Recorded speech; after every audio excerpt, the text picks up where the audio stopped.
বিসমিল্লাহির রহমানির রহিম। ভিউয়ার্স, সকলের সুস্বাস্থ্য কামনা করি। আশা করি সবাই ভালো আছেন।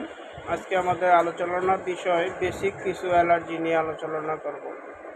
অ্যালার্জিটা একটু গরমকালে খুব বেশি হয়, শরীর ঘামায়, সেই থেকে অ্যালার্জিটা বেশি হয়। তো বেসিক বলতে আপনার বাসায় আপনার কিছু করণীয় আছে, সেই জিনিসটা আপনারা জানেন কিন্তু অবহেলার কারণে করেন না। সেই বিষয়টা আমি মনে করিয়ে দিব।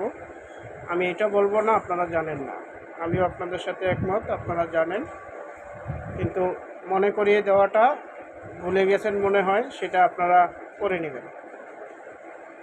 যারা বড় ফ্যামিলি তারা একের কাপড় অধিক ব্যবহার করেন। এখন আপনার কাপড় আপনি নিজে ইউজ করতে হবে, কারো